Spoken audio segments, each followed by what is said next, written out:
제가 딱 뒤로 돌려보면 아찔한 순간이 아까도 말했는데 제 둘째 이제 심정지 됐을 때 아이는 이제 둥둥 떠 있었고 얼굴을 이제 물에 묻고 둥둥 떠 있었고 만약에 헬기가 그날 안 떴으면 기상이 계속 안 좋아서 안 떴으면 저는 어차피 못 오는 거였고 그 사건 이후로 완전히 이제 전역을 결심했고 그 시기만 이제 보고 있었죠.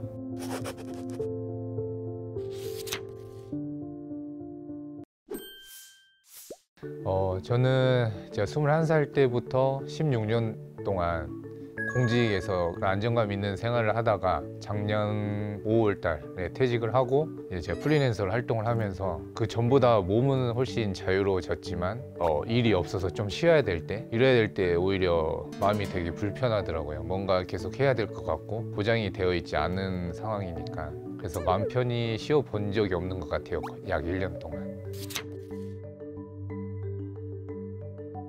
특전사에 제가 처음에 입대를 할 때는 제가 학창 시절에 그냥 운동을 좋아하는 아이였을 뿐이고 평범한 아이였을 뿐이고 그러다 보니까 활동적인 이런 게 좋아서 군대도 좀 더 강하고 멋있어 보인 곳을 지원해서 특전사를 가게 됐던 거고 근데 이제 특전사 가서 707로 선발이 되고 707 생활을 하면서 사명감이 되게 많이 생겼어요. 누구나 아무나 할 수 없는 일이었고 또 제가 하는 일이 너무나 중요한 일인 걸 알게 됐기 때문에 그러면서 제가 소방관으로 이직을 해서는 그동안 군대에서 쌓아왔던 이 능력과 제 노하우로 실전 현장에서 국민들한테 직접적으로 제가 크고 작은 도움을 드릴 수 있는 이 부분이 전 정말 좋아서 쭉 이어서 했던 것 같습니다.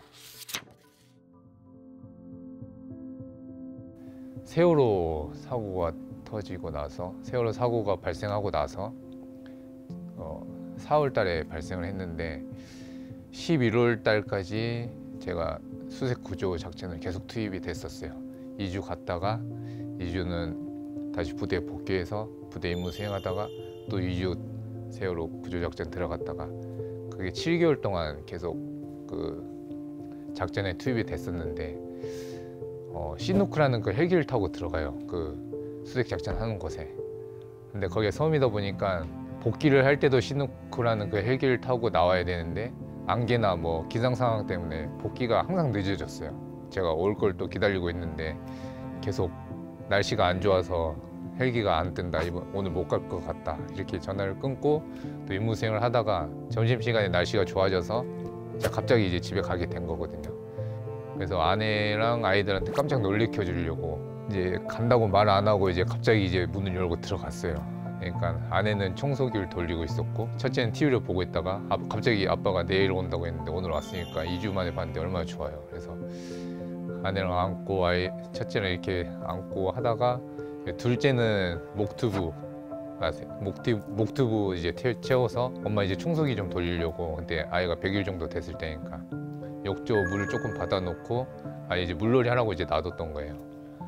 그래서 이제 제가 둘째도 어디 있냐고 해서 욕조를 갔는데 이 목튜브가 찢어져 가지고 벗겨진 거예요. 그래서 아이는 이제 둥둥 떠 있었고 얼굴을 이제 물에 묻고 둥둥 떠 있었고 그래서 제가 바로 아이를 건져서 이렇게 보니까 얼굴은 완전 새파란 상태로 눈을 지그시 그냥 감고 있더라고요. 제가 바로 수건 깔고 영아 CPR 하면서 아내한테 신고를 하라고 하고 또 그 과정이 제가 이렇게 말은 하지만 그때 되게 이제 막 저도 당황해가지고 그때 생각하면은 만약에 헬기가 그날 안 떴으면 기상이 계속 안 좋아서 안 떴으면 저는 어차피 못 오는 거였고 그 사건 이후로 완전히 이제 전역을 결심했고 그 시기만 이제 보고 있었죠. 제가 공직 생활 할 때만 해도 되게 저도 그 공직 생활 안에서 야망도 있었고 또 계급 체계다 보니까 진급에 대한 욕심도 있었고 그런 부분에 대해 욕심이 되게 있는 편이었는데 이제 그걸 다 내려놓고 나온 이유가 어쨌든 전 가족 때문에 나온 거고 그렇기 때문에 저의 모든 초점이 이제 가족한테 맞춰졌어요. 또 아이들 무슨 급한 일이 있을 때 뭐 학교에 부모가 가야 된다거나 그런 뭔가 행사가 있을 때 그냥 무조건 좀 참석할 수 있고 되게 평범한 삶인데 저는 그런 평범한 삶이 저한테는 가장 행복한 순간일 것 같아요. 앞으로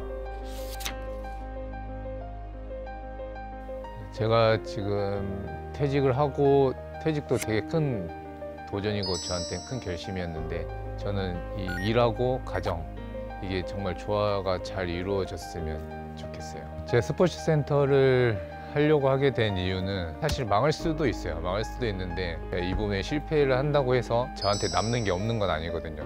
일단 최선을 다해서 운영을 해보고 입시를 원하시는 분들한테도 충분히 도움을 드릴 수 있을 것 같고, 제가 쌓아왔던 이 노하우와 운동법을 프로그램에 다 짜놨어요. 그래서 원하시는 목표에 도달할 수 있도록 제가 열심히 해보겠습니다.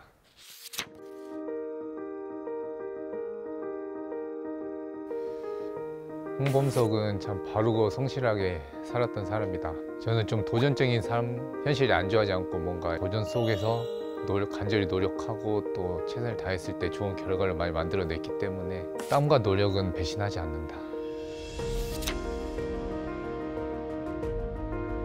그동안 제가 살아왔던 부분이 제 꿈을 위해서 좀 치우쳐 있었어요. 가족은 조금 제가 챙기질 못했고, 지금까지 저의 꿈을 위해서 살아왔다면 지금부터는 이제 가족을 위해서 살려고 마음먹고 새로운 도전을 이어가고 있습니다. 이렇게 앞으로의 미래를 위해서 열심히 살도록 하겠습니다.